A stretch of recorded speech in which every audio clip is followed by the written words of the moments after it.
listeners, what is a scene of a movie that has terrorized you the most? I think you know what I'm going to say.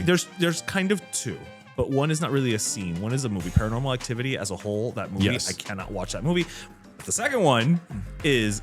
I heard this week, or I saw online, that I think it's Disneyland is getting Villain's Land. It's Disney World. Disney World? It was Ursula who messed it up because Ursula, remember, sent her little poopsies to turn the boat around right when Eric was going to kiss Ariel. And can you imagine Little Mermaid, Ursula on one side and Ariel on the other, and Doctora Ana Maria Polo in the middle? We know who the greatest Disney villain of all time is, and there's only one answer, and that's... Are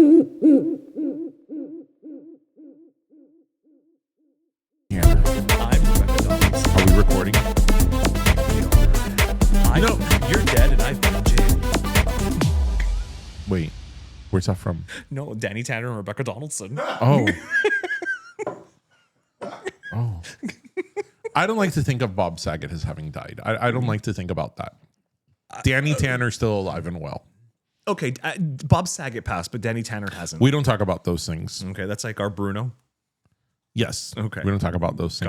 Got it. We don't talk about Bruno. You know that I spent a good chunk of the weekend. You know what I love to watch on YouTube, since YouTube is all that I watch. Other than chiropractic adjustments? No, many things. And cruise tours? Well, before we talk about that, we need to talk about this week's episode situation. Yes, we're gonna set this up. This is supposed to be our 400th episode. Yes, but we are calling it 400A or 399A. Yeah, no, 399 I like in an outline. Oh, okay. Got it. 399 and then I. Yes, okay. Because a couple of reasons. We were supposed to have this big. We have plans for this episode. Yes. But they kind of fell through last minute, so we had to improvise. And for the record, it's going to be about 2 weeks. Yes. So it will be our so there may be a 399 do puntico. 2 eyes. You know, the second part of the outline. Right. So, we're always late. We are that really is our thing. Yeah. As Cubans. Yeah. These were situations that were not in our control. No. So, it's just going to be a couple of episodes before we hit 400. It'll be funny though if we're like our 402nd episode and people are like 402nd. Is there like tu hiciste una promesa or something that is 402nd? We can't mention 400. Right. So this technically is the 400. Right. But it's going to be 399 right. parentheses I. Right. Similar to how you and I decided that Betty White died at 100. Oh, for sure. Right. Well, she was on her 100th year. Correct. Right. She died at 100. Right. She died at 100. You mean to tell me that woman was days from 100th birthday? And we're not going to give it to her? She's not going to be called a centenarian? No. Oh, yes, she is. Yes, she is. Yeah. I mean, Betty White is still alive, too. She's a otra. Yeah. Did you know that the scene of the Great Herring War, you know what I'm talking about, right? From Golden World? Golden World. Was improvised. Was improvised. I saw it the other day. That's why Blanche and B. Arthur are like dying. Do you know what scene that is, Junior? Nope. By the Great Herring War. First of all, I didn't know what a herring was. I didn't either until after that show. Right. So, yeah. So, no, what I was saying was before we started talking about our 399th episode was that, and by the way, on your radio and on Spotify on and all display, that, it's going to say 399 parentheses I. Well, duh. Yeah. Okay. So you're not seeing wrong. So don't freak out. You didn't get the wrong episode. So my main things I watch on YouTube, okay, about 50% of what I watch on YouTube, 45% are car reviews. I would have thought it was cruise content. So, well, it's 45. Okay. About 30% is cruise content, cruise ocean liners, yes, things like boats, that. Yeah. And then the remaining 25% is cooking. Now, sometimes the ratios change a little bit. Wait. Where does the chiropractic adjustments come in? Well, that's what I was going to say. Sometimes the ratios change a little bit and there's a little wiggle room. Sometimes, well, chiropractic adjustments, I don't watch as much as I used to. Oh, really? But I still watch them every now and then, but not as much as I used to. So now, for example, I go. You feel more adjusted. I go through phases that I like to see realtors doing walkthroughs of houses. So right now, this past weekend, I was watching RESF and a bunch of other realtors doing walkthrough of houses that are for sale. Some of them are model houses, and I have one thing to say. Okay. Mira que los cuartos de las casas nuevas son chiquitos. They are.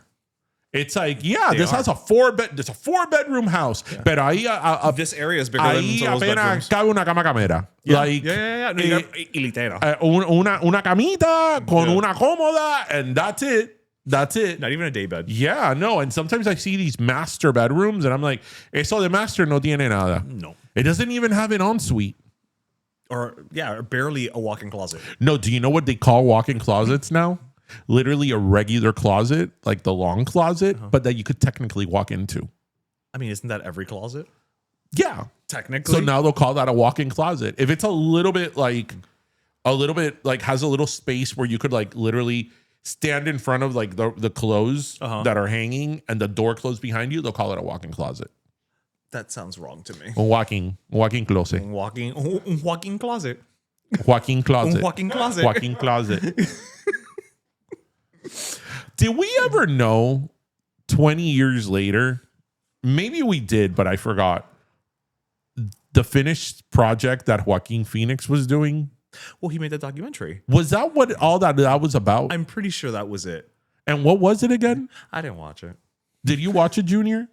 Yes. Okay, let us know. Oh, no. I don't remember the details like that either. It wasn't like my life-changing picture or anything, but I remember it was like a spoofamentary in a weird way because he was acting as this up-and-coming star. He was trying a different thing. He was retiring from acting, getting into music perhaps, and it was this like mysterious documentary that he did. And he went to the Fontainebleau Hotel, went to like Live nightclub, and did some stuff there as like this. He's trying to be a rapper. Method acting. I don't remember those details, but I remember it was all like music stuff, and he was retiring from acting, and it was very method, maybe along the lines of like an Andy Kaufman type of performance. Okay. Joaquin Phoenix to me always looks like he just woke up y tiene la boca seca. Always. Maybe that's why they cast him as the Joker. Always. And my favorite thing Joaquin Phoenix has always done, has ever been in signs when he goes, "Vámonos, vámonos, muchachos." Okay, that reminds me of something. Well, I was gonna give Junior his 25 seconds. Okay, wait. Before we give Junior the 25 seconds, because then I'm gonna forget. Okay. And I want an answer from each one of them. So them or us? Well, when we're done talking about it, listeners, what is the scariest? No, listeners, what is a scene of a movie that has terrorized you the most? So, what is the scene of a movie that terrorized you the most? You know what I'm going to say. I think you know what I'm going to say. There's kind of two, but one is not really a scene. One is a movie, Paranormal Activity as a whole. That movie, I cannot watch that movie. When it was in my house and I broke up with my ex, I made sure that was the first thing that he took. Yeah, was that DVD. Didn't want it. I didn't want the DVD of Signs in my house. No. But the second one is the scene of the children at the Mexican party in Signs, where the alien just shows up. they're like, mira, mira, and they pan over, and the alien's like, I just want to say something, and I don't get scared. You know this. I don't really get scared. Not porque I'm like, fucking. No, I don't get scared. Right. I don't. The scene in Signs, when the alien comes out that's the first time we see him, right? In the kids' party in Mexico, that the kids are like all like that, and the footage is grainy, and then you see that thing going. That's scary to this day. That is one of the most terrifying moments I have ever seen in a movie, and I don't know what it is about that scene that just thinking about it now, like. Me da cosa. Yeah, I don't know what it is about that scene, because really, there's nothing really that scary about it. But it's one of those things that the sum is more than its parts. It's the first time we see the alien in the movie. I think it's the fact that it's grainy and there's children screaming in the background in Spanish, and then the video freezes, and he's gonna be like, yeah, that scene. That's a creepy ass scene. Maybe not scary. Maybe you're not scared by it, but it's creepy. That thing, I see that in the middle of the night somewhere, and I don't know where I'm going. I don't know what I'm doing, but I'm leaving. Oh yeah. Like, how about you, Junior? For me, it wasn't a scene either. It was probably a movie as a whole, and it was because of the experiences that were happening directly after watching the movie. The movie, The Ring. The Ring. That's After creepy. watching the movie The Ring in the movie theaters, then going home, like 3 things from the movie happened that same night. No. It was there was a ladder outside in my neighbor's house with a flickering light, and he was changing the light. We went in, a random cat, a black cat, just chilling right in front of the door, and then spooks and knocks over a potted plant that we had there. And then when we get inside, the TV's turned on and everything's flickering because se fue la luz. So For a second, I thought you were going to say Junior, that you I'm pulled calling you. Pick up. I thought for a second. Pick up, Junior. no, Pick up. no, Pick up. no. 7 days. Nightmare. That's what everyone was doing to each other That is what forever. everybody was doing. It was like That became like it was that and 7 days. It was those. Do you know what movie also messed with me that we saw together years ago? Event Horizon. I saw that Did you movie ever recently. see Event Horizon? No, it's Event Horizon is from the 97. It is this It's group of sci-fi horror. astronauts go to find a ship that was abandoned, and the crew disappeared. And then when they get to the ship that was abandoned, had been abandoned for years in outer space, they realized that the crew had found a portal to hell. So wacky hijinks ensue. yeah, yeah. Starring the late Sam Neill So, and I think it was Lawrence Fishburne was in it. yeah, Morpheus before he was Morpheus. Yes. Yeah, that is a fucked up. But the Sign, as I said, when the Sign came out, like that was what, late 90s, early 2000s. Yeah. That was when, most people, including myself, I used to buy DVDs and 2002. DVDs. I used to buy DVDs of all the movies I really liked. That DVD, I was like, nope, I don't want that in my house. Signs, Está really? logo. No, not Signs. Ring. The Ring. The Ring. The Ring. The Ring. The Ring is the Ring. And let me tell you something. I know it's sort of passe at this point, and like it's been talked about a while, and it was talked about a lot during the time. But nobody is going to tell me that when they first saw, especially that first few weeks or first month, which we saw the Blair Witch Project the first time, you were not on the edge of your seat, because those are the movies that get to me. Those movies that it's just, there's not really gore. It's just that constant tension and suspense. Because the Blair Witch Project, and that was like the first time they had ever done something like that. Well, yeah, and then the promo for that, obviously, the website where like it was a real thing that happened. And do you remember that the soundtrack was the tape in the car? Oh, I didn't remember that. Do you remember that I would be after that movie came out? I was like, "Where's the map? Where's the fucking map?" Remember that? Where's the map? Yeah, that's when scary movies were fun. I don't know about fun. Well, compared to now, where they're just trying to outgross each other. I don't do gore. I'm not a horror movie person. Like, for example, I thought that the first the first Saw I thought was genius. Fantastically done. Genius. Yeah. But then every subsequent Saw was like a gore fest. It's just torture Just porn. like the first Final Destination, the concept interesting. was great. Yeah. But then every movie after that was like, let's make it worse and worse. And that just, that's not my thing. Yeah. I know that you like horror movies. I do like horror movies. Yeah. But even I have my limits. Are you a horror movie person, Junior? Negative. Me neither. Negative. I'm not. Comedies for me. I like a good psychological thriller, like hence my favorite movie, The Shining. But I saw that gore and chainsaws and guts, and no, I don't do that. No, see, it's funny because I can do horror movies like that when there's a certain degree of when there's no reality attached to it, right? So, like for instance, I won't go watch something like a Hostel because Hostel is, the whole concept is like, this could really happen and blah, blah, blah. Like, give me a Jason, give me a Michael Myers, Freddy Krueger. Like, because to me, that's almost cartoonish. See, but here's the problem with the Freddy Krueger. See, when that movie came out. I forgot what number it was. I think it was the second or third one. I had a waterbed. That's the first one with Johnny Depp. I had a waterbed. Yep. That's all I have to say about that. Yep. So, That was with Johnny Depp.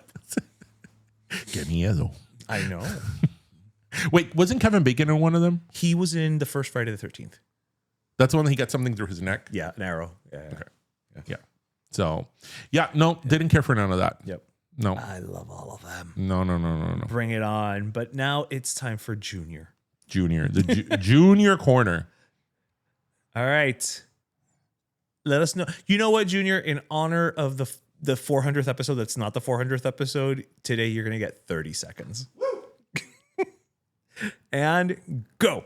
It was a family-filled and nostalgic weekend for me. Friday, I had the family visiting out of town from the Midwest, and we came here to TCB at Casa Cultura for some delicious, the chopping block burgers. They had a great time. Saturday, they came over to the crib, caught up with my dad, a little barbecue action. Sunday, we were paying our respects to a fallen friend of ours in Miami Beach at Dewey's in Miami Beach at the bar. Rest in peace, Sean Parker. We love you. We miss you. One of the legends. And that's it. Little nostalgic, family-friendly weekend. For a minute there, I thought you were going to say TCBY yogurt. Throwback. Does TCBY yogurt still around? I don't know. It's also not a place that I went to often. So, Okay, well, actually, now that Junior said that, what is like the movie that has made you laugh the most? I know it's a movie that made me laugh the most. that has made me laugh the most. Okay, I'll go first. Yeah. Because I have to think about this. I was a kid when this movie came out, and then I've seen it as an adult, and it still makes me laugh. One of the scenes that in a movie, I don't know why, because it's so stupid. There's this movie called Pure Luck with Martin Short. Yes. And there's a part when he's in the back of I think a plane, and he has an allergic reaction. Do you guys know what I'm talking about? I know the movie you're talking about. Yeah. He has an allergic reaction, and he's in the back, and he's like, I'm fine. I don't know why I find that so funny. Just like, not a movie, but a show in Friends, the episode that Jennifer Coolidge comes out and she's dancing in front of Chandler, and she's like, can you believe it? I've never taken any professional dance classes. Do you know that scene, Junior? Nope. I don't know why that scene. Well, it's Jennifer Coolidge, but first of all. that scene in particular is.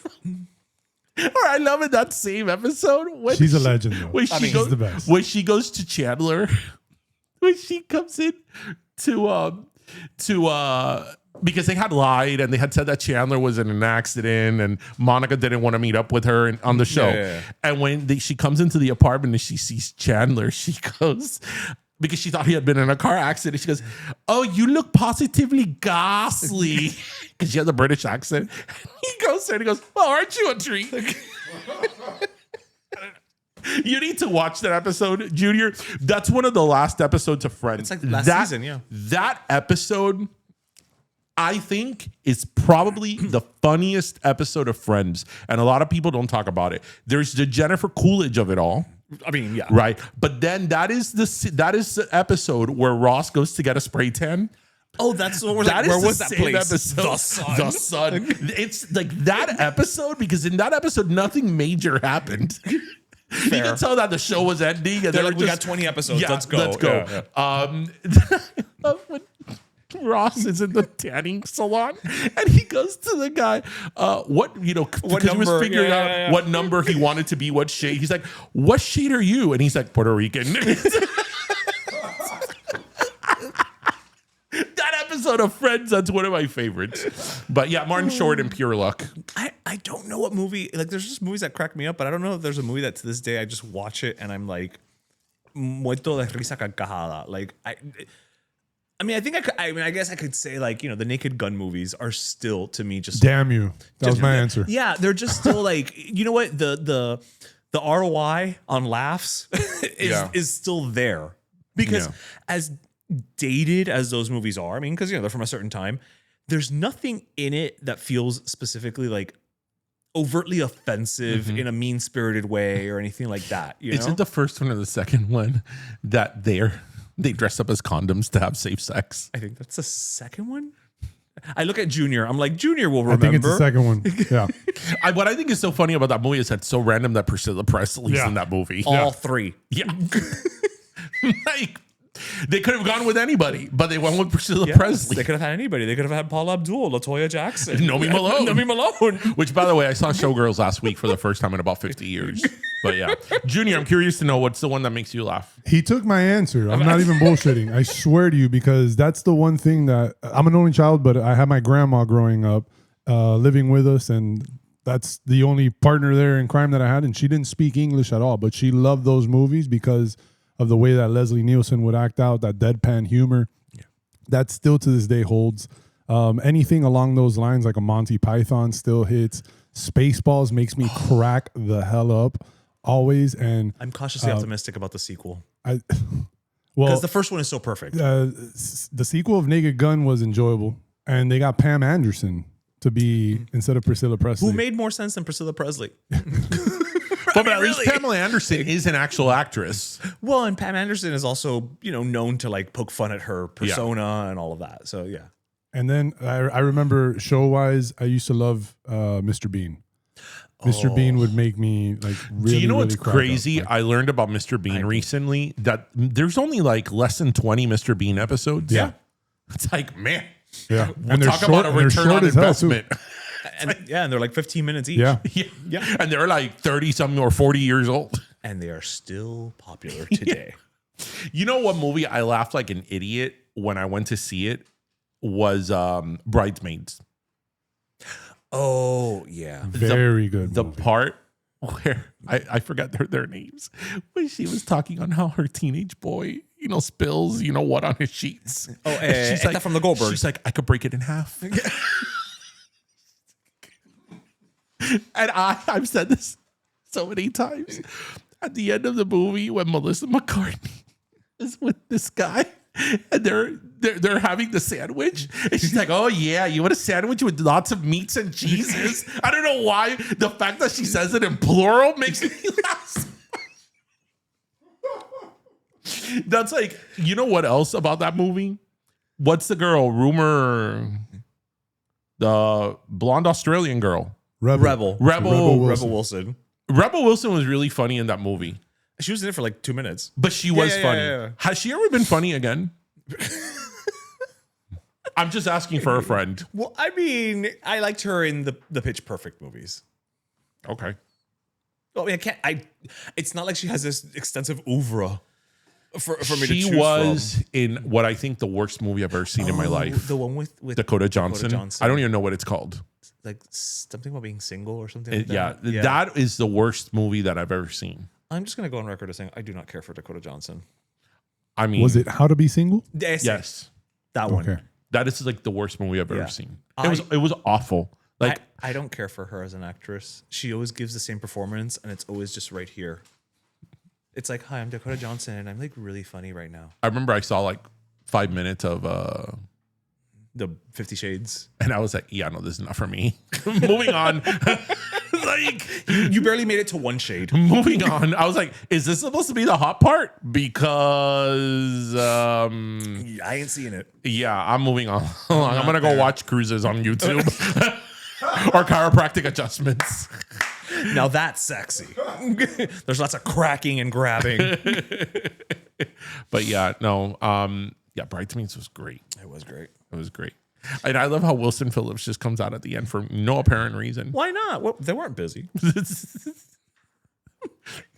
That's not even shade to Wilson Phillips. I think it's just a statement of fact. Yeah. So anyway. Hi, Wilson Phillips. So hold on, because we're like, what do we have to talk about today? But I found something on Instagram that I wanted to bring up. Hold on, baby, you know it was time to just let go. You know you wanna be free, but sometimes it's just not that easy. no, baby. Okay. Hurry, baby. You know it was time to just let go. I wanna be free. But baby, you just got to release me. Okay, moving right We now along. owe Wilson Phillips 25 cents. Because no one had good deals back in that time frame. So it's easy. It's super cheap for us to sing. So I wanted to bring something up that actually I saw this headline and I was like, you and I have actually talked about certain types of these things in the past. So do you remember, Darian Jr., you remember Femke Jensen, the actress? No. Junior, Femke Jensen. She played Jean Grey in the X-Men movies. Okay, well, she's an actress. She's been in a lot of sci-fi things. Go with me on this. Just follow me on this journey, okay? So, I don't know who Parker Posey is. Go ahead. I don't know who a lot of these people are. Okay, well, Femke Jensen is an actress, a model. Oh, wait, no, you do know who she is. She's the lady from GoldenEye that kills people with her thighs. Oh, her. Okay, there we Yes, go. yes. James Bond reference. Yes. See, I know I could bring it back. I can get it. Okay. So she was at a con recently. And these cons now have these things where you can take your picture with the person, but everything costs. Like it's Yes, I know. So, I just came from a con with Tristan. Exactly. So she was charging $80 for a photo with her. Okay. Now, before this person took the photo with her, they say that he says he was told to keep his distance, and that he claims her handler came out and placed a yardstick between them and instructed him to keep his distance. And so ultimately, this is the picture that they took. Oh, but I've seen a better one. I know, and this is why I brought it up. So you and I have also seen pictures. So essentially, because you can't see the picture, it's essentially her like sitting, like picture just if she's sitting in this chair and the person is just standing like over there. Like honestly, you could have just take a picture of me and put anybody next to me, and it's the same thing, right? For $80.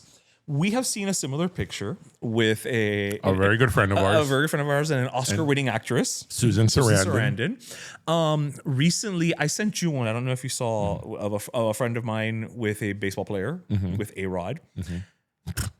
And that's beside the point. Me with that person. Now, here's the thing. I have met my fair share of celebrities at these photo things. And look, I understand that just because you pay for the picture doesn't mean that gives you the right to like encaramate arriba de la gente, right? Like it's not like, oh my God, here's my picture. When I took the picture with Soleil Moon Frye, me and my sister, she was absolutely lovely. She put her arms around us. You expect nothing less from Punky Brewster, right? The cast of Melrose Place, I think I'm in the reboot. Like that's how well that picture went. But there has to be some type of like happy medium. Of course. Right? Like if you're paying, I don't, yes, you got your picture, but did you? And they look so bored. That's the thing. Because I think if I was a celebrity and I was in that position, I'd kind of be like, right, I'd do something funny and all that, or bring a string do or like something, a high five or something. But most of the time that you've shown me pictures like that, where the celebrity is here and the person is like 4 or 5 feet away, the celebrity is always like, right. And you know what? Again, I talked about this last week or a couple of weeks ago. I'm navigating through this con world now because of my kid. When we went to SuperCon right now, there were a lot of people there. There was like Kristen Bell. There was Kristen Ritter. No. Veronica Mars was there. Oh, really? Yes. Oh, wow. And the Rachel Bilson. Yes. They had some okay lines, whatever. The person who had the most lines, I don't even know her name, is the Bee in Apartment 23. That's what I call her. Kristen Ritter. That's why I said Kristen Ritter, because you told me that. Yeah. I know her from the Bee in Apartment 23 and from Breaking Bad. And she had a huge line. There was probably a good 100 people in that line. So much so that they had to stop the line and then they were going to take a break and then come back in another line. I'm thinking like, hey, And that line, by the way, that line that you were there, that you saw, was just the autograph line. Because the photo lines, they have them behind a thing. And so I'm thinking like, okay, this is a source of income for them, right? $80 a pop. Right. That's a source of income for that. And if they do several cons a month or several a year, it starts to add up. So I get it as a revenue source. But like you need to put a little bit, even if like, let's say you're behind the table and they're in front of you, you could do something to animate it. Like, or like, whatever. Hold up a sign, You something. need to put a little bit more effort because they're there to see you, right? You in that case, whether you like it or not, you're the product. Yeah. Right. And the thing is that in that picture you showed me and in the Susan Sarandon one, they look like they rather be like anywhere but where they are. And people have to understand that for you, that's just another way of making income. But for the person who paid to be there, this is like a big deal. This is like a moment they've been waiting for a long time. So, yeah. Yeah. I just, again, I've been very lucky with my, celebrity encounters, paid and unpaid. And people have been nice. I also understand that you have to put parameters in place because no, of course, alguien paga $80 and all of a sudden you're fighting them off and filing a restraining order, right? But again, there has to be a happy medium, right? No, they can't look so miserable. They can't just look like, all right, I cashed the check, thanks. Yeah. They can't look so miserable. Yeah, that's my whole, Yeah, I didn't know to be in Apartment 23. Yeah, that's why I told you she's part of the MCU. That show was ahead of its time. It absolutely was. And she's even said it in interviews. People will ask her about it. And she's like, yeah, if that show came out now, we'd probably still be on the air. And the fact that it was network television, it was ABC. Network television now would kill for something that edgy. Yeah. Because that is streaming or hilarious. Do you remember? I sort of love that James Van Der Beek, rest his soul, was James Van Der Beek. He was, but I love when they do that. Did you ever watch that show, Junior? Very good show. Yes. I loved when he went on Dancing with the Stars. It wasn't his arch nemesis, Dean Cain. But I sort of love that he played himself. Like, that show was great. Yeah, Chloe, that was her name. That, and of course, our favorite, Happy Endings. Happy Endings. Happy Endings. To this day, I love that we got 3 seasons of it. I would love some more, but I've seen that series what my favorite line of that movie, of that show is? With Jane. Jane was a blonde one, right? Yeah. And she's like, oh, can you imagine? I was looking for black Crocs online and, one misspelling and you got a whole different thing.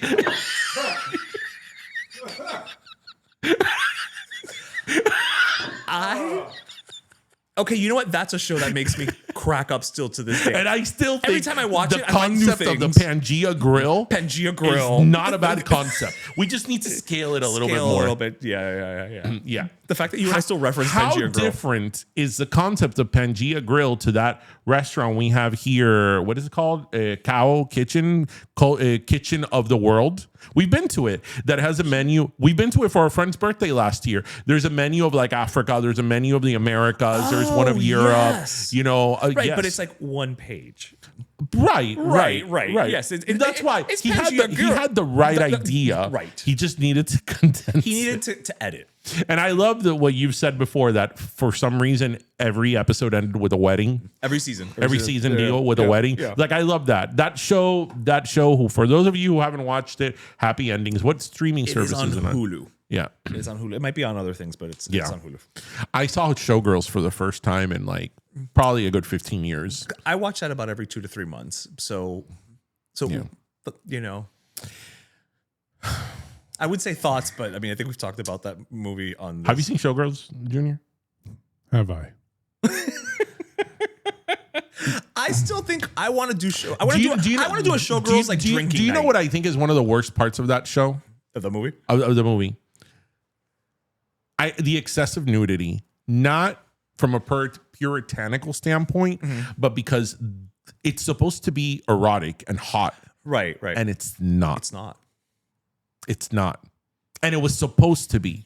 I think if it would have had less nudity, maybe. Yeah. Because it's like, was I supposed to be turned on by this? Yeah. Because even like we talked about it, like the Crystal Nomi sort of tension. The lesbian tension. Yeah. It just didn't happen. And as we discussed 6 episodes ago, Gina Gershwin was able to pull that off with Jennifer Tilly. So we know she can do lesbian. Yes. And I don't even think it's a Jesse Spano thing. No, I think it's just that script and that direction. And then like the characters, you just don't care for them because they're so badly written. And then the one you actually do care for, La Pobre Tamina Mal. Yeah. Like the guy that the dancer that writes the play for her. Him. Yeah. Him, like, people got AIDS and shit. Right. Like, were we supposed to be emotionally invested in this character? No. Like, I don't get it. And you know why, Darian? It's because she's from all over. From lots of places. And so, yeah, it's like the sex scene in the pool is the most ridiculous thing I've ever seen. Listen, I know a couple of weeks ago when Domino was on, we were talking about finding him a chiropractor. I think after that movie, needs. I hope that her SAG contract guarantees her chiropractic help for life. I mean, when you're having that lower back, when you're having what looks like a seizure, right, in a pool, I don't think there's anything sexy about that. There's nothing sexy about it. Yeah, and it's just, I don't know. I still want to know what Crystal Connors was. What do you mean? Was she an actress? Was she a singer? Was she a celebutante like Paris Hilton? Like what was Crystal Connors? But okay, so you know why? I'm probably putting a lot more thought than anybody who worked on this movie. Know how like in the movie in Showgirls they make a big deal about Crystal Connors and the next Nomi Malone, and there's like a press conference and all that. I've been to Vegas many times, and I've been to Vegas in different times. The first time I went to Vegas was 2001, right? Up until not too long ago. I've been many times in different eras.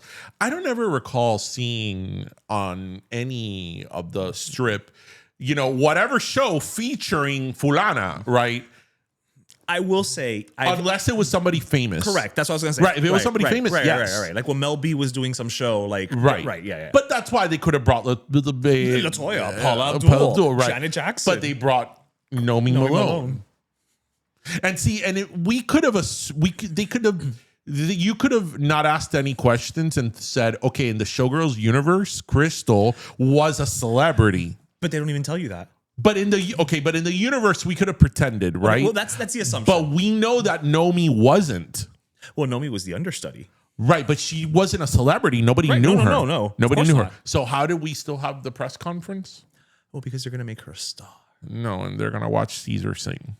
Yes. And the thing is, there is a statue in Caesar Salad? In Vegas? In the Forum in Caesar's Palace of singing Caesar. There is a fountain. So I think that now at the Stardust, well, the Stardust doesn't exist anymore, but I think there should be a statue of Nomi Malone. Oh, well, there should be one somewhere in Vegas. Start doing this. It should be Nomi Malone Boulevard. Judge me? You don't even know me. Yeah. Oh, I like that. I mean, there's just so much. Yeah, I still maintain I want us to, we've seen it together, but Junior, I will invite you over, you and Steph, when I have a Showgirls drinking game. We will be fucking hammered in the first 10 minutes. But what are we doing? Whenever she like leaves the room in a huff. Whenever she does something that's supposed to be like a dance move, but she looks like she's having a seizure. Whenever she throws food. The only semi-hot, 10 minutes in, we're sort of fucked up. semi-hot movie, part of that movie is the thrust. When they're doing the auditions? Yeah, that she holds her. Like, that part is like, okay, I can see that could be kind of hot. That's sexy. That's sexy, Yeah.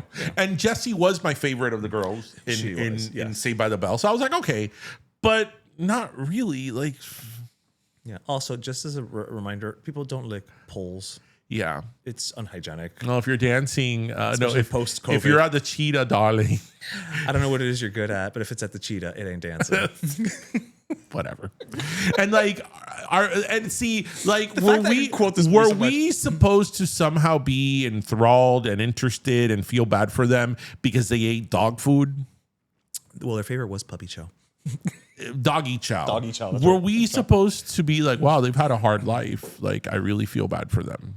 Was that it? Yes, you were. Was that you it? were? Okay, because I didn't get that memo. Yeah, you were. But then it doesn't matter because okay, so I actually wanted to mention something. So there's this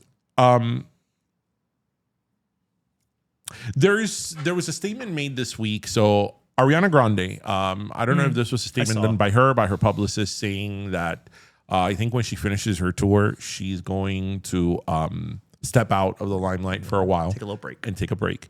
And a lot of it, or they said that it was because of the scrutiny that she's been getting, particularly about her weight. Mm-hmm. And you and I have talked about here many times that, like, as men, I don't feel we should be so much talking about women's bodies, whether they're too big or too small or this or that. And I stand by that 100%. But what I kind of wanted to mention was, in the case of somebody like Ariana Grande, who clearly has lost weight. Yes, but she is like rakitica. She's looking very frail. Very frail. Yeah. Where do you say, hey, like, okay, this is concerning? Mm-hmm. Where is that line of like, hey, this looks a little bit concerning? I'm not nitpicking or criticizing her, but it's a little bit concerning versus like, okay, she's a thin girl, she's gotten thin, leave her alone. Like, because the thing is also now you don't even know what to believe because so many pictures are manipulated. Sure. Like there was a picture they put of her next to Karen Carpenter.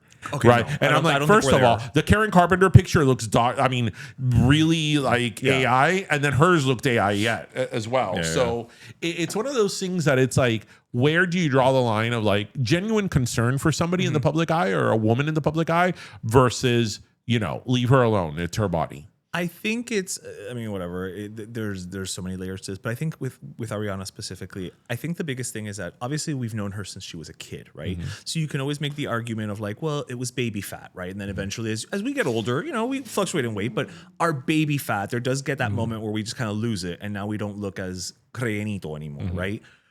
But even after that, like for a couple of albums when she was well into her 20s, she looked thinner, but she looked full. For lack of a better word. I will tell you this. I don't know what the holy hell happened on the set of Wicked because entre ella y Cynthia Erivo, las dos están acabadas. Afterwards, they're just like very frail They looking. had a very bad craft services department. But is that where the diarrhea lettuce started? Because, maybe, right? In Oz. But I think with her, it's also that she's so little too, right? So it's just more visually impacting because I think if she was like 5'8", you know what I mean? People will be like, well, she's so thin, but she's a little taller and whatever. But she's so petite to begin with. And then she's putting in the work. And that could also just be a matter of that too, right? She hasn't stopped for the last, I don't know how many years between, for a while there she was putting out an album every 10 minutes. Then she did the Wicked back-to-back. She did the new Fockers movie.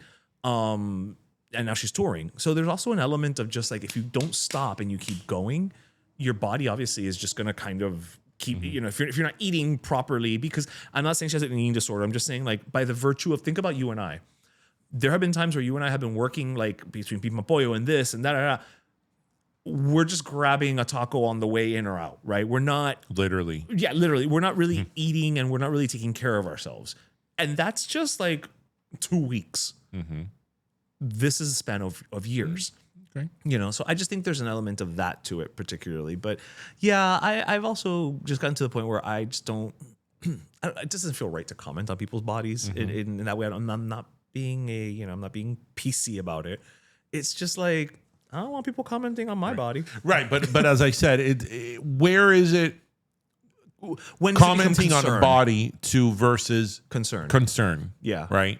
Yeah. Because she's lost weight and she looks much thinner now and I've noticed it, but I've never really said anything. But then again, you have to be very careful what images you're seeing because again, nowadays the images can be doctored and you don't know. But I hope she gets the help she needs. She takes the break.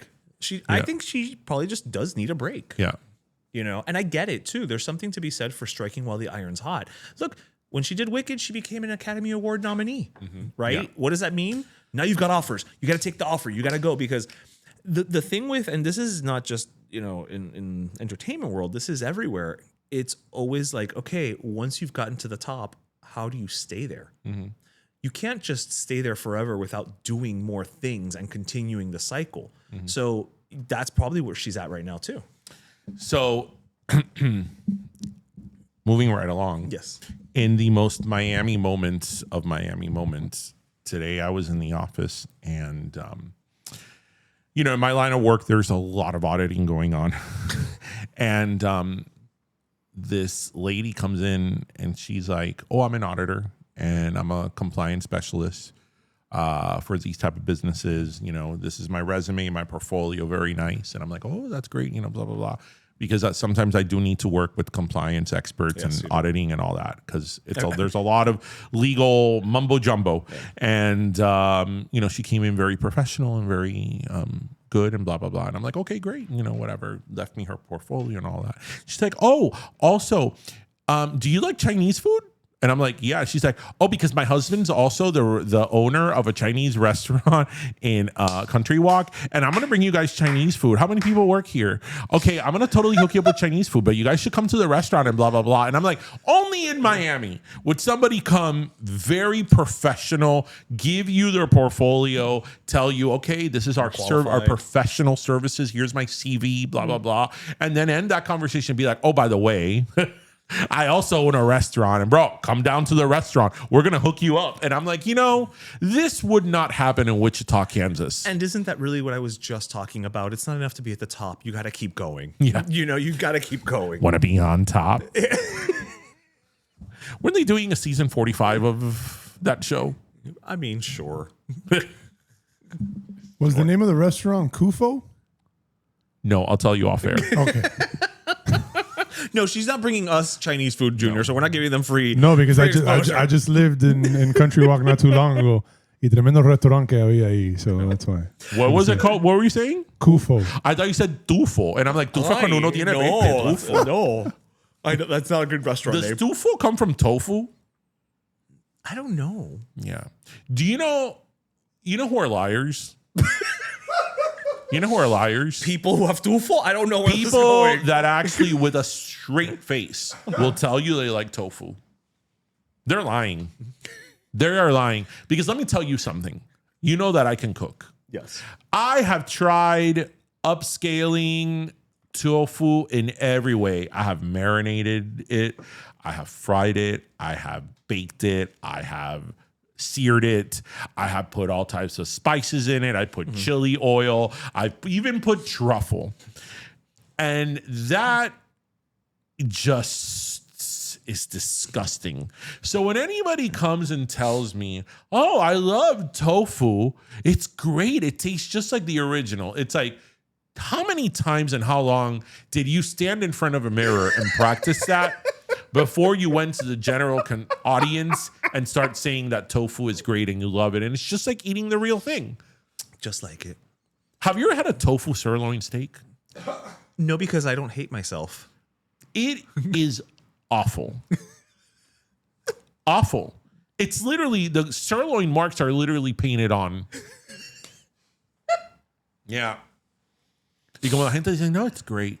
It's great. No, I think I've only ever had tofu in like the little cubes, like, in like a miso soup. Right. And a miso soup is fine because it's a little thing. Oh, correct. It's Pero fine, no te right, vas a comer un bistec de este tamaño. And say it's that's tofu. tofu. No. That's like, I'm sorry. I'm going to trigger a lot of people and get a lot of people upset by this statement I'm going to make now. Okay. I have yet to find a vegan bakery that is as good as a real thing. I'm sorry.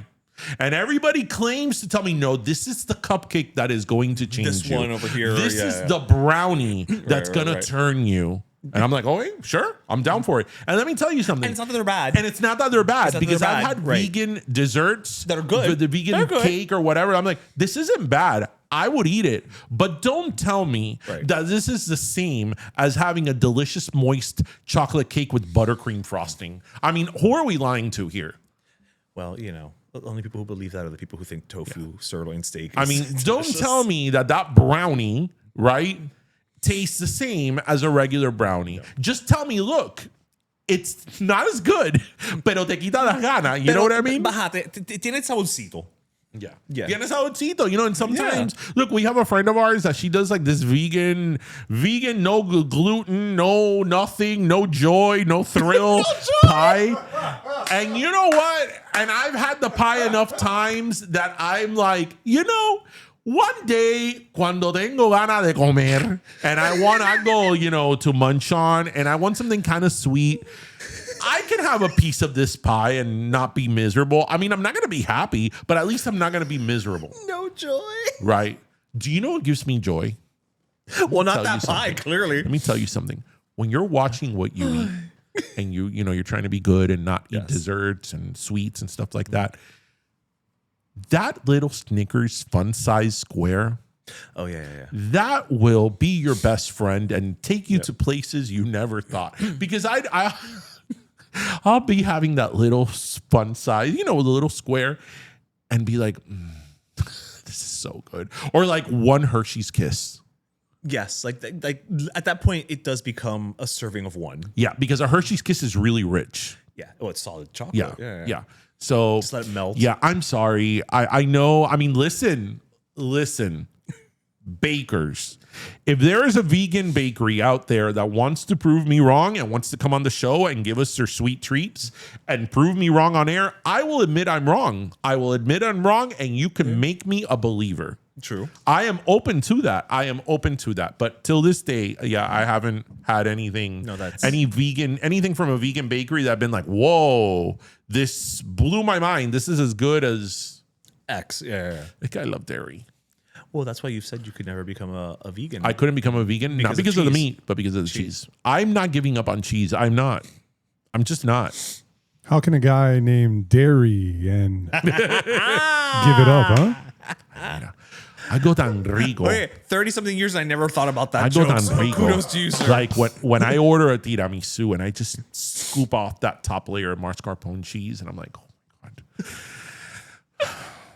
Jorge, te traigan a really, really pungent blue cheese. Oh my God. Or a really good Cold Stone ice cream. Yeah. I thought of you the other day actually with blue cheese because at Beat Culture, Diana gave me some like blue cheese with crackers. So good. Do you know they have their top tier? Their Swiss cheese there. At Beat? You need to try it. Oh, okay. Their Swiss cheese is like, whoa, like, oh, blow your socks off.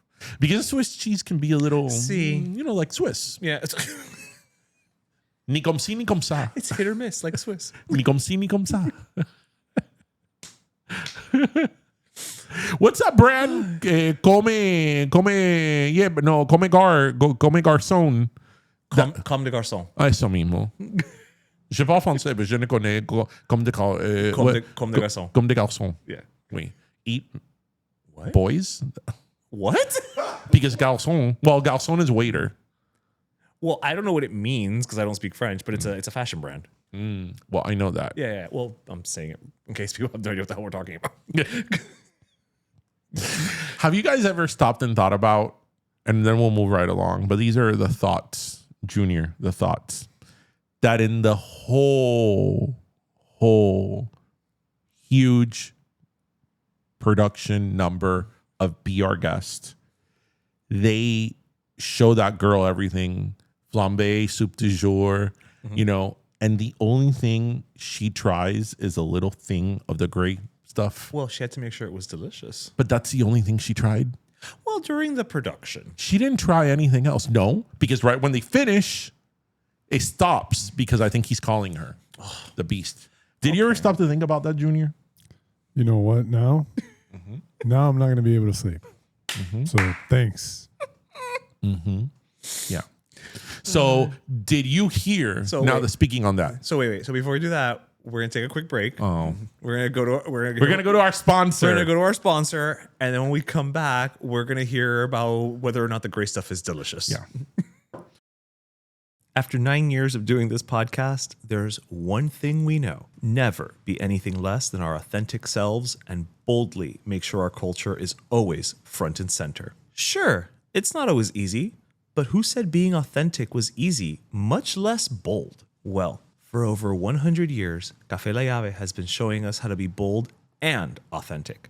And let's face it, keeping your culture unapologetically alive that long takes a high level of boldness. And pero let me tell you, it's a role Café Llave takes seriously, which is why their authentic Latin-style espresso is absolutely hecho para el gusto latino. Así que when you're being true to who you are and where you come from, of course you're enjoying un cafecito de Café Llave. After all, it is brewed bold for the bold. All right, and we're back. Okay, so I know I cut you off right before you were about to jump into a... Well, what she said about the gray stuff, that is it delicious? Right. Well, you know what happens if you don't think it's delicious, if you don't believe her? Oh, well, you ask the dishes. You ask the dishes. Yes. I mean, remember, they can sing. They can dance. But after all, this is Westchester. Which means that it's just a bunch of mismatched tazas. Yeah. And Flanagan's cups. And Flanagan's cups. Yeah. Well, but see, that'll make the singing easier because he's got the little face on it, right? Yeah, Like, yeah. Se presta. Yeah. Se presta. Yeah. Like, you know. Yeah. A lot of like those totong makers A lot just of coming those. to life and A lot of clacking those. around. So yeah. I heard this week, or I saw online, that I think it's Disneyland is getting Villains Land. It's Disney World. Disney World? It's Disney World? It's coming to us, baby. Is getting Villains World. Yeah. Now, when I heard this, I became happy because who doesn't love a Disney villain? Yeah. So then I was speaking to someone and they were like, I'm like, what do you think is the greatest Disney villain? Mm-hmm. And he was like, Scar. And I'm like, hold on. The greatest Disney villain is not a freaking feline. Now, I can appreciate Scar just basically fucking up his entire family to be king. It's Sure. very Shakespearean. Sure. I can We appreciate know who the greatest Disney villain of all time is, and there's only one answer, and that's Maleficent. 100%. Now, a lot of you are going to say that the greatest Disney villain is the evil queen of And Snow you're White. wrong. And I'm going to tell you why you're wrong. So, listeners, take notes. Yes. This is why the evil queen in Snow White is probably the worst villain of all time. Easily the dumbest. She goes through all this trouble to kill Snow White, because she wants to be the fairest of them all. She goes through all this trouble to make a spell, to make herself look like an old woman with a hunch. She has to go out in the forest in the middle of a thunderstorm to find Snow White and have her eat a poison apple, blah, blah, blah. Well, evil queen, if you are so powerful and so smart, and the whole goal of this was just to make yourself, the fairest of them all, why didn't you just make a spell to make Snow White ugly? I mean, really. The movie would have been done in 5 minutes. It would have been a much shorter movie. Snow White, Blancanieves, con esta manzana, and then she's like, and then instead of dying, And that's it. She's an old bitch in the corner. Yeah, it's fine. Done. Caso cerrado. That's it. And Caso credits. cerrado. So while I understand that she looks the part, she's actually quite. I think Gaston is meaner than her. Well, at least Gaston pulled levers. Gaston just was playing politics. Yeah. He was like, okay, so we got to make them think this old man's crazy. Mm-hmm. Then the beast is the villain. It's very strategic. He was putting everything in place. Yeah. Yes. Yeah. Junior, He what also do you think? drove up the cost of eggs. What do you think of my?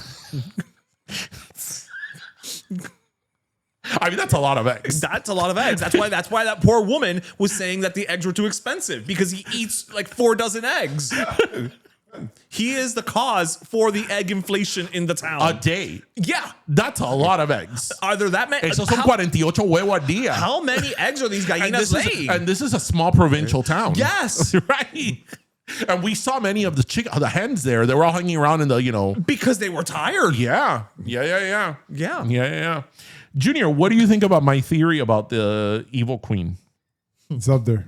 It's strong. Yeah. I think you have all the points, the backing, and your delivery was also very convincing as well. So I think you swayed a lot of the undecided voters of the evil villains. The evil electorate. So who do you think is the best Disney villain? For me, because of my father-son relationship, I would have to say Scar, even though it's a feline. But man, Ursula was a big bee growing up that I vividly remember. For me, my time frame and all of that, I remember Ursula just really being. She's another good one because she's very manipulative, right? So she's just like, I won't cost much, just your voice, So she And she also cheated. She cheated Ursula? the contract. Right, because the They contract all was have to. All the villains have right, to. but the difference is that Todos son muertos hambre in real life y no listen, tienen el talento ese. They have to. They have to come up with all these little things and tricks and. But the difference between Ursula and the other villains is that she had an express written contracts within the four corners of the document, which outlined exactly what Ariel's duties were under that contract. Right, and it was signed by Ariel, who was a minor at the time. I want to just add that we don't know what the legal age is under the sea. You don't think it's 18? No, she was I think only the legal 16. drinking exactly. That's legal in the Caribbean and everything. Yeah. I believe so even pretending that international Ariel, waters, even pretending that Ariel had agency to sign that contract because she was of age. Okay, right. It was Ursula who messed it up because Ursula, remember, sent her little poopsies to turn the boat around right when Eric was gonna kiss Ariel. That's true. And then she went as Vanessa. Right. And then, messed everything up. So she was the one who defaulted on that contract. Okay. Well, I think that we should do, Little Mermaid under the legal sea and can you imagine Little Mermaid, Ursula on one side and Ariel on the other, and the Doctora Ana Maria Polo in the middle? Ursula, ven acá. Ariel, ven acá. Úrsula, ¿qué tú le has hecho a esta niña? Ariel, tú debes de saber que tú no le puedes tener confianza a alguien que tú no conoces. Señora, ella es una niña. Ella es una niña que tú le tomaste por el pelo. Y Ariel, tú tienes nada más 16 años. Tú no puedes estar firmando contratos con gente que tú no conoces. Y total, por un hombre que tú ni conoces. Eric. Y una familia que tú no conoces tampoco. Una familia ajena. Una familia ajena. Vete a jugar con tus pececitos ahí. Flandes. No te pongas a cantar otra vez, Sebastián. Sí. Sal de aquí con esa. No. Ojo.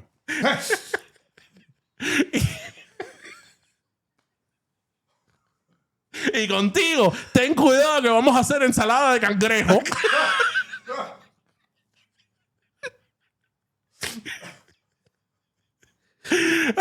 Vete a jugar con tu amiguito Flounder, que eres más tranquilo. Eres más tranquilo. No se mete con only nadie. because we introduced legal into this. How old was Eric?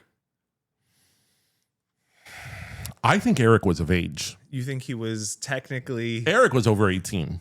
at least for sure. At least like 1920. Yeah, he was on a ship. Well, but back then, that's just what you did. Yeah, but And he's a prince. It's not like he had a real job. being a prince is a full-time job. Not in that little town. I don't know. It looked very like there weren't many duties. What town was this? I don't know. The kingdom. Sorry, not even a town. The kingdom. You know what's so weird about that town is that technically I would say based on their musical numbers, they were in the Caribbean. Right, but the town gave me very Mediterranean feel. Yeah, like very very old school castles. Right. Yeah. So where were they? Because they don't have those colors and those reefs in the Caribbean. I mean, we all. I'm sorry. They have those colors and those reefs are the Caribbean. Yeah, right? She was absolutely the Caribbean. Right, but you know, Eric was 18. He was 18. you looked it up. Yep. Okay. Oh, so he in was the of age. animated movie, he celebrates his 18th birthday at the start of the film. Oh, And solo le lleva 2 añitos Ariel. So was that? and 21 years old in the live action. Oh, was So, I? that's the only- Was that why there was fireworks in the boat in the ship? Oh, probably. And why they gave him the statue? There was a statue of Eric. There we go. Yeah. There we go. Yeah. Yeah. Yeah. So we just solved this case. We did. That's it. A la cárcel con todo All I mundo. want to know is that the Disney villain slam turned into a legal corner. First, it was my legal argument on how the Wicked Queen is the worst, and then the trial of Ursula and Ariel. Ursula y Ariel. Ursula v. Ariel. No, Ariel v. Ursula. Ursula. Ursula's the defendant here. You know what? No, I think Ariel doesn't. Ariel seems way too sumisa to bring charges. You think? Yeah. Oh no, mira. Probably Ursula will be bringing wrongful death action against her poopsies. To King Triton. What were their names? Flotsam and Jetsam. Eso mismo. Yes. Wait, what? Jacuzzi and Jetsam? Jacuzzi and pretzel? What you say? ¿Qué fue? Flotsam and Jetsam. Yeah. Yeah. Those are nautical. Flintstones and Jetsons. Those are nautical terms. Seriously, because this is the type of thing that you would be known. We know that you would know. We know that Ariel was modeled after Alyssa Milano. Yes. Was Ursula modeled after Divine? Yes. Yes. Okay. Yeah. Because I don't know anything about drag queens, and even I could see that. Yeah, she was modeled Because I'm after like, Divine. there's too much coincidence there. Yeah. Like too much coincidence. So she was. Yes. Okay. I mean, I guess. Listen, you've made it big when they model a Disney character You after want to you. talk about being immortalized? Yeah. You know? But no, Maleficent. Do you think Maleficent is one of the worst, Junior? She's up there. Mount Rushmore. I mean, evil. listen. Yeah. Listen. All these petty. other people have potions and spells. Maleficent has all the powers of hell. And she petty. Yeah. Because ultimately, she just get invited to a bautizo. That's really why. Have we ever stopped to think about why? It's just because of that. That's like if right now I don't get invited to a wedding and I show up and I'm like, muerte con todo mundo. Like, Y te vas a matar, te vas a morir cuando te dé con la máquina de coser. with the singer. With a singer.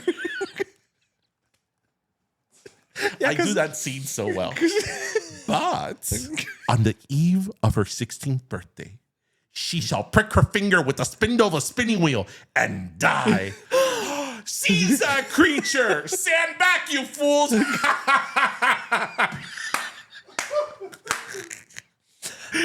I want this to be the real so we can put a side by side of you doing it with Maleficent, like just, turning into the orb or whatever it is that she turns into. But she's great. She's great. Look, She never loses her temper. Who can be that great while being gangrene colored? It's not easy. She's not black. She's not white. She's gangrene. Wow, they would have loved her at the management at Glitter. I mean, at the end, she takes matters in her own hands. And she never seems like overwhelmed. No, she's like, I got this. She's always calm. I got this. I mean, it didn't work out for her at the end. Well, but she didn't outsource. But no, No. it was just her. No, she had a little army of those little people that were looking for the pig that guys, were looking for a baby. That's another good scene. They're like, we're looking for a cradle, and she's like, oh, did you hear that? Cradle. Looking for 16 years, and they've been looking for a baby. And that's when she loses her cool. That she's like, fools, imbeciles. But even then, she doesn't seem too Man, over the top. I know this movie way too well. Do. You've known this. You watch this movie a lot. I don't even know what Aurora says in the movie. Who cares? Who cares about Aurora? Who cares about Aurora? Is she even in the movie? Hey, whatever. Just doing singing in the That's forest. why when an Angelina Jolie's movie came out, as much as I thought Angelina Jolie looked great as Maleficent, I don't need the backstory and the humanity of Maleficent. I don't. Maleficent doesn't have any feelings. That's why she has the power of hell. It's okay. I've told you, my biggest problem with that movie, or all these movies that come out now, like, oh, we're going to learn the backstory of this character and that character. I'm like, but I don't care. I don't need to know. It's not even that I don't care. I don't want to. I don't need it. I don't want you to humanize I don't need it. such a good villain. Yeah. That's why they're a villain. Yeah. They don't all have to have a traumatic backstory. I'm okay with somebody just showing up fully formed and they're just awful. It's fine. I don't need to see like a prequel series about Hannibal and how he was as a teenage boy. I don't need it. I'm okay with knowing he was a fucking crazy ass. Yeah. That's it. Yeah. Yeah. So people, what is your favorite Disney villain? Comment below. Quien diga, I don't know. I'm trying to think like what would be like a dumb one. A dumb Disney villain. Like to say like, oh, that's my favorite. I don't know, Madame Medusa from The Rescuers. wait, the Aristocats. What was the villain there? El que se quería robar los gatos. Yeah, I don't really know that movie. Yeah. Yeah. What's another dumb one? Was there a villain in The Rescuers Down Under? I'm sure there was. So good that we you don't know who remember it is. Yeah. Yeah. Wait, think back. Think back. There was one. There has to have been one. I think it was like a poacher. Well, I think the villain that has caused the most trauma to generations of children, although we never saw who it was whoever, the son of a bitch who shot Bambi's mother.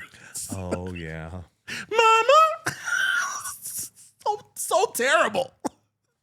And the worst part is that he didn't even eat the deer afterwards. No. Like, at least if it was going to turn into venison, I'd be okay with it. So terrible. Yeah. So terrible. That's like, have you ever thought how traumatizing it is and we were all shown this as children, is to have a child, especially like a kid, 6, 7 years old, having them watch Old Yeller. Oh. But why? Why? Well, so you learn sometimes you got to take matters into your own hand. Isn't it incredible that rabies has 100% mortality rate? There's nothing, right? Nope. If you got rabies, you will die. And it's very painful. So don't get near. Mira, ahora there's una garrapata in New York that has a uncurable no sé qué cosa. Oh no, more people getting Lyme disease? It's like Lyme disease. So it's from a tick. It's called the bourbon disease because it was first discovered in like Bourbon County or something. But here's the thing, it's like so there's no antidote for it there, but it also says it's fatal, but the person who got it has already been around for like over a year, so I'm like, okay, well, it's fatal, but I mean, listen, if anybody, if there should be a face to Lyme disease, we know who it should be, and it's Talia. Because Talia, has moved on with her. I think she cured herself. She doesn't need Western medicine. No. I think she just woke up one day and she's like, ay, yo no tengo Lyme disease.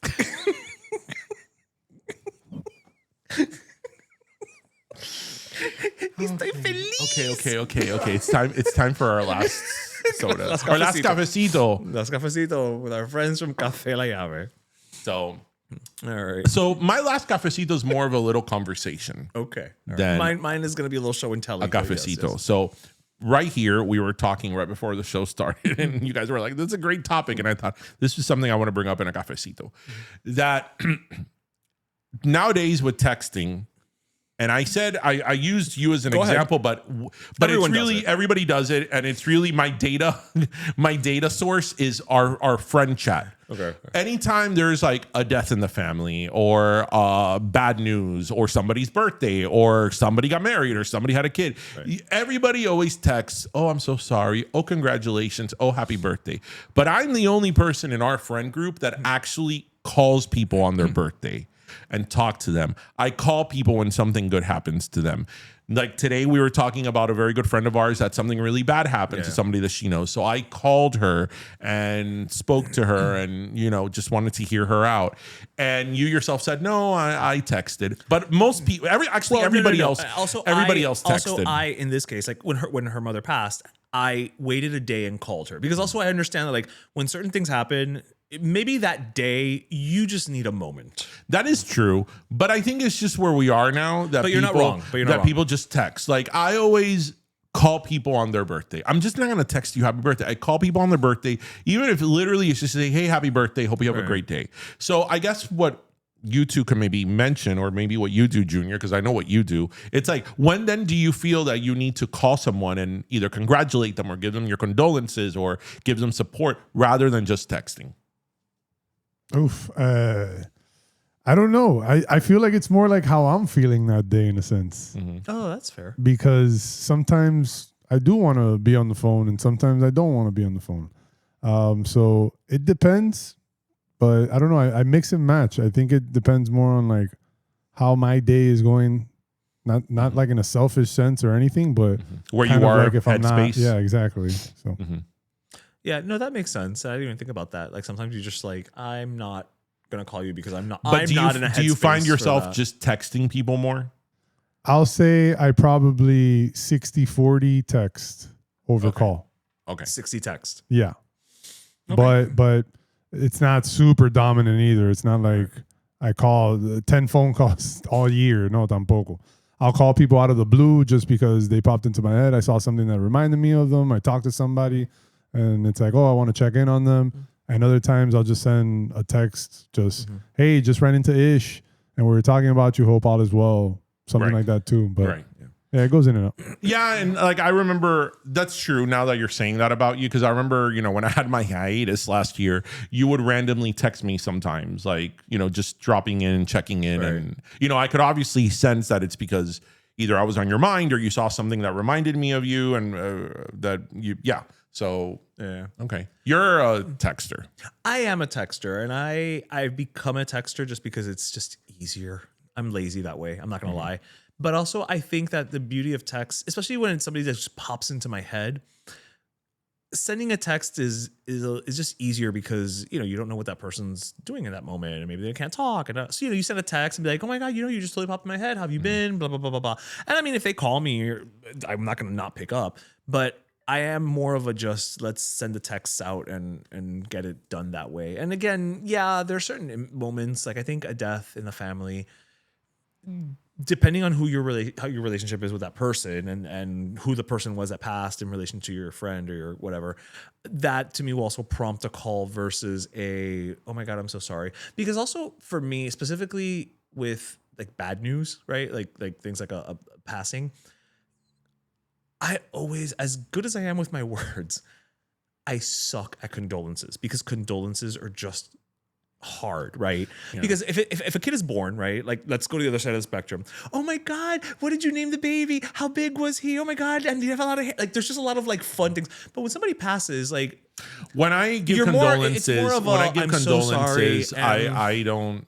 I'm so sorry. How are you doing? I just say there's no words. There's nothing I could do to really comfort you at this moment. I'm just calling to support you and letting you know I'm here. That's what I say. Yeah, but that's I don't start with like, oh my God, they were a great person, and right, like, whatever. That's why for me, it's also just in a way it's easier because it's just kind of like, I'm here for you. Mm-hmm. What do you need? Actually, when a friend of ours, father passed not that long ago, like I would text him like every like couple of days. Hey, how are you? Hey, do you need anything? Hey, what are you up to? Do you want to, just. Because again, in that moment, you're dealing with a lot. That's how we're turning into wow. No, because after today, I will be going to the gym. So I am not turning into the Wall-E people. One of the most underrated Disney films of all time. We feel that way, but the more we talk about it, the more I hear people talking about it. Because it's all you know. Kind of like The Emperor's New Groove. Talk about our favorite villain. She may not be the best villain, but she's our favorite villain. Well, I mean, she messes up the whole time. You're right. So, she's not great at being a villain. Right. But she is our favorite villain. She's our favorite villain. She is our favorite villain. Right. That's what I'm saying. You can't. That's why in the villain conversation, I didn't even think about her. Right. Because although she wanted to kill Cusco. No, she did. And, look, she's ambitious. Yeah. Right. But, she's not ambitious to a fault. She really is. But she's fair. She let them go home when they were turned into a cow. That's true. That's why she can't be that bad of a villain. That's true. Yeah. Maleficent wouldn't have that. No. Maleficent would strike you dead and be like, now you have all the time off in the world. Mm-hmm. Yeah. See? All right. So that's a good one. It's just a good conversation for people to have in general. So my last cafecito is going to go to this Instagram account. That's venom.jacket. It's called Venom Jacket. And the only thing that this thing posts is a bunch of would you rather A or B. Now, they're not, simple things like would you rather have the power of flight versus the power of invisibility. No. They're much more fun than that. So, for instance, here's one. Would you rather A, receive $3 million, but every 3 minutes you hear a Michael Jackson ad-lib in your head like, hee hee, ow, Shimon. Every 3 minutes? Yes. Okay. For the rest of my life? Yes. What are the terms and conditions? Or B, receive $2 million, but every time you close your eyes, you hear the windows shut down sound. And I have to pick one of them? Those are your choices, yeah. I would pick A because, like, the other one would drive me crazy. Right. Imagínate you're trying to go to sleep. And it's like, boom. This is another one. Well, actually, the first one, where do you rather fly or rather be invisible? I rather fly, but not for the reasons you think I would rather fly. Just so you can go on vacations? No, because if I were to be invisible, I'd want to put myself in situations where I'm invisible and I could hear other people say things, and that would drive me crazy. Okay. So I'd just rather fly. Okay, fair enough. All right, how about this one? Because look, the flying thing is, like you said, to go on vacation. I'm like, well, does everybody else come with me? Because I can't. If I could fly, I can't bring everybody else on vacation with me. Carrying people, yeah. So it like depends where. Am I going to Publix and coming back with bags while I fly? All right, let me find another one. Hold on. Okay, would you rather receive $500 for every full-size pickle you eat? Pretend you like pickles. Ya empezamos mal. Pretend you like pickles. For every full-size pickle you eat, but they scream and sometimes yell, "Please don't eat me," when you eat them. Or B, receive $700 for every full-size carrot you eat, but they plead with you by saying they have a family and baby carrots to take care of. I could only do B because I can't eat a Okay, pickle. you can't eat a pickle. Okay, fair enough. All right. But see, these are fun. Again, these are silly, but these are fun. Like, it's just stupid ass things. All right. Would you rather? Let's see. Pick another one here. Okay. Would you rather A, receive $1 for every second you hula hoop at the corner of a busy intersection? That's not gonna go well. Or B, receive $30 every time you wear a fedora hat and get someone to take a picture with you? I can't do it either because I can't hula hoop and no fedora hat fits me. Well, I think we could have one custom made. Okay. So, I mean, these are, Ask Junior one. Okay, let's see. Ask Junior a good one. Let's see. I'm looking because it's all the same. They all look the same. Okay. Junior, would you rather A, have a team of 15 trained squirrel spies who will investigate whoever and whatever you want and bring you back valuable information? Or B, have a team of 10 highly intelligent raccoons that steal things for you and you can estimate the market value of anything they bring back? B, raccoons. Final answer. Easily. What they can do with their hands. Yep. Where squirrels can manipulate with their hands a little bit, but not the way that raccoons can. Those trash pandas are incredible. And also, Luna would kill all 15 squirrels. It's her arch nemesis. You want to talk about evil nemesis and whatever? That is the matchup of a century. So, Luna against any squirrel. So yours is practical. Yes. Okay, got it. Okay, hold on. Okay, how about this one? Would you rather A, every time you reach into your pocket, there's a 50-50 chance there is either a $1 bill or a tampon, or B, every time you throw something into a trash can from more than 10 feet away, you instantly earn $2?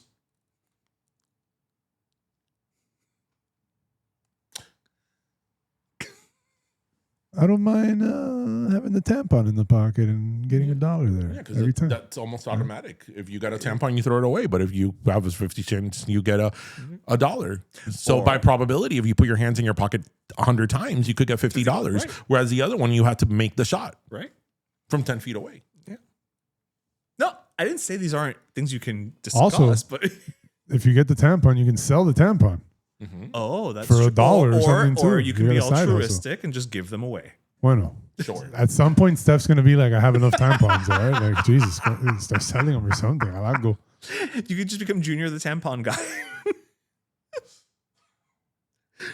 So follow them on Instagram, Venom Jacket. Again, they give me a chuckle every time they show up. It's always something, something silly. And we could all use a little silliness in our day. That's a good one. So, well, everybody, thank you for joining us in episode 399, parentheses, I. This is not our 400th episode. No, it is not.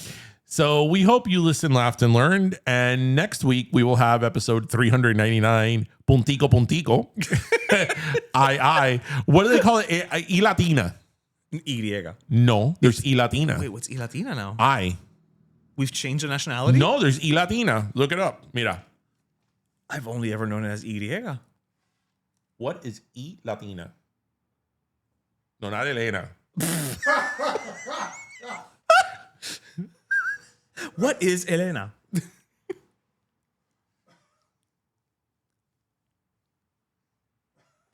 Y Latina is the traditional Spanish standard letter I.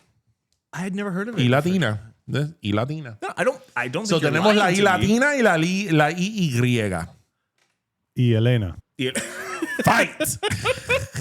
I've never heard of that one. We hope you listened, laughed, and learned. And as always, remember to grab your pastelito, your croqueta, and your café La Llave. Yep.